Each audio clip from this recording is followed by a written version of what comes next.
You know, I'm just going to take one take and try and explain this video. Because the reason why I am creating the series about Austronesian, why I do think it's a lie, is that I want people, especially if you're Asian, and this is a good thing about me creating these videos, because you get more information. People people out there have different ways of seeing things, different way of, and the way I feel is that a lot of us, and I see it on the internet, we take the information and the ideology of a Western European way of seeing it. I mean, this whole out of Taiwan theory did not come out of Asia, did it? It's not like Asians embrace this idea. Now, I will read, that's why I thought to myself, I'll take my time, try and study the subject a little bit more, and then go study and just see if there is a link between Asia and Polynesia. Now, have not read anything that you guys wrote down, but I will just take a time, read it, and if I find that there's something interesting what you guys have written to me, I'm going to do my own study about it. I'm not just going to take everything that's on the internet and take what Europeans and what white people say. For example, I can tell you guys something really interesting that I've looked up on the internet. And here's a question that a lot of people do not realize. Why is it that Polynesians never grew rice? Rice is something so, like if you go to Southeast Asia, what's the main food in Asia? It's rice. That is the main crop of food. And if people say, oh, because of the climate, it's not possible, it's not easy to grow rice in Polynesia, do you not realize that in Micronesia, which is close to Polynesia, they grow rice. Rice is abundant. It grows there. How come is it you can grow it there, you can grow it in Southeast Asia, but you can't, but somehow Polynesians do not grow rice. And to Polynesia, the main crop of food, if you go look at the legends, the songs and everything, they talk about sweet potatoes. And if you talk about it, that's where they say is their homeland. That is the place where they came. This is why I say we can't take everything that Europeans say and say that that is fact and that is true. Okay? Because the way I feel that a lot of people type and think is due to the Western point of view, not the Asian point of view. Now, this guy, you said you did some research on Taiwanese Aborigines, and you learned that Taiwanese Aboriginetics studies have consistently showed that indigenous people of Taiwan possess a high degree of genetic diversity, and some lineages that are not found or are rare to the Austronesian. Yeah, there you go. And the conclusion Taiwan theory might be debated because of Taiwanese Aborigine are truly the ancestors of Austronesians. Other Austronesians, like the Micronesian Polynesians, might also have them, but they don't. See, there is a genetic within in Taiwanese people. This is my take of it that you do not find in Micronesians and Polynesians. So this is why I'm trying to say that I'm coming to the point of realizing, yes, there is a connection of language, but language is not the same as the genetics, the genes. Like, I do believe that there is another gene that science or the Western world's not talking about, which came from another area. That means Polynesians are not just connected to Asiatic people or the Melanesians, but there's another ancestor of Polynesia. And you said that the newest generation of Filipinos actually getting taller. Nah, it's not possible, mate. I'm not saying that it's not impossible, but the honest truth, whether you like it or not, if genetically, for example, I am short somewhat. I'm not tall, I'm actually 5'6", so I'm 5'7". I'm pretty short for Samoan. But I will tell you this, because my dad is half Samoan, half American, on his father's side, who is full Samoan. That means the grandfather and the mother, she had kids with a Samoan and a white guy. But the Samoan kids, like everyone else in my Samoan side of the family, they're all about 6'6", 6'2". I mean, there's even a Samoan in my family who is probably the tallest at 6'7". So whether we like it or not, genetics play a really big part.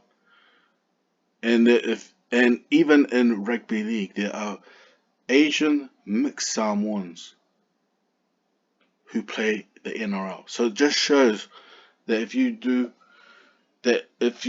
if your child likely has some Polynesian genetics in them, they will turn out to be freaks. Like they will turn out to be very, very big. In use of the ancient materials in modern identified as the rocket jaw. Yeah, that's quite interesting. I will look that up because I do believe right over here what you wrote. That's the thing that separates a lot of Polynesians is the jawline. Like whenever I look at old pictures of my people, one thing I do find, like my chin's quite small, but man, the Polynesian genes were very, very large. So I will look up this one. That one sounds interesting. But what's your question? The Maori with the Asian Taiwan? Nah, I don't believe this. But archaeologically, there were cultivation tools in the mountains. China, what, 10,000 years? Can't remember the paper precisely, but that back then the indigenous Japanese called the Inui as both Maori, Taiwan, and Inui. Japan predates Jomon. Yeah, I've heard of these races. I do feel maybe there might be a connection with these races over here. Mongolian ancestry and no Negroid or Kashkoid ancestry. They were pre-Mongolian Asians. Mongolian refer to Russian nations. Inui. Bring that to the Southeast Asia relative Asian Aboriginals was in India. Yeah, that's pretty interesting. I'm getting to the point where next to that India, like I did watch a series about Punjabi people in India. They're massive. They're big as Polynesians, to be honest. And it was back then the science they did link Polynesia to India for some funny reason. The Maori people distributed the species trait known as the rockajaw of the Inui. And most Polynesian nations, especially Samoans, fact remain suppressed with no genetic identification. Yeah, that's quite interesting. No Negro on Earth had the rockajaw. Yeah, I do believe that. This guy brings up a lot of good points, man. That person was on all lands before anyone else knew the lands. He, yeah, I might look this one up. I never heard of this one before, but I'm gonna study it a little bit more. That's interesting. I like that. That is good information you gave me right there, mate. There isn't a single DNA test for Aboriginality because of the concept of defined of the three-part system and self-identification, community recognition, and genealogical descent. Not just genetics. Scientifically, there is a diet efficient is represented Australian Aboriginal DNA. Public database increase such a test and why the DNA test isn't sufficient. Okay, I'm not really good with data. DNA, that is not really my specialty. And here's something very interesting. It's good that this guy brought up Aborigines. And I'm gonna finish what I'm gonna say and then carry on doing my series. But yeah, that is quite true. Why is it that Aborigines are not brought into the Austronesian family tree? Can anyone explain that? And How come? Why is it that Melanesians are left out? You know, something I've been watching recently, that this whole idea of Austronesian out of Taiwan's theory came about. It was out of racism.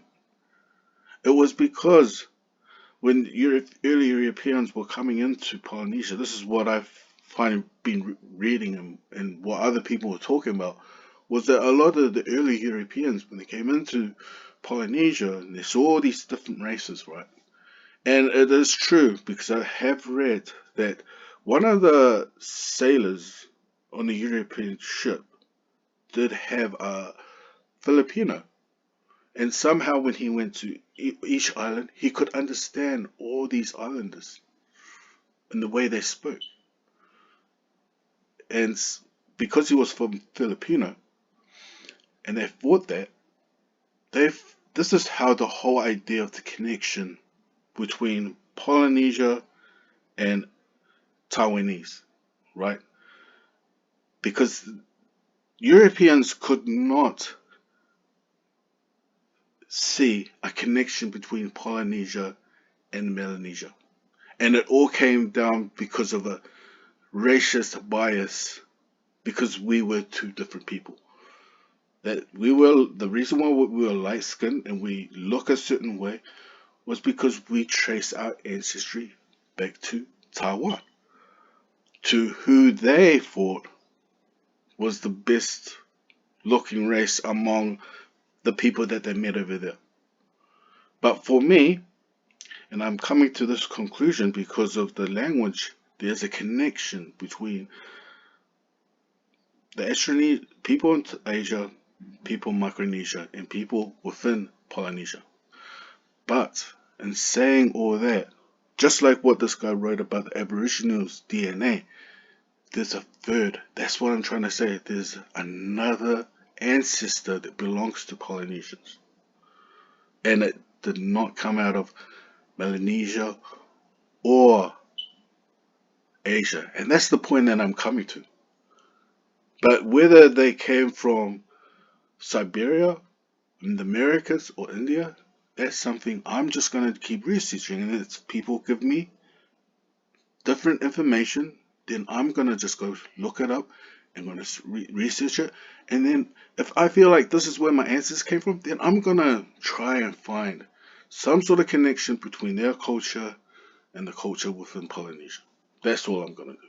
It's not about who's right and wrong. It's just you find out the best theory. And if that theory leads you to this country or this area, then that's probably where I will um, hold my point of view of where the original Polynesians came from. And that's what I'm going to say.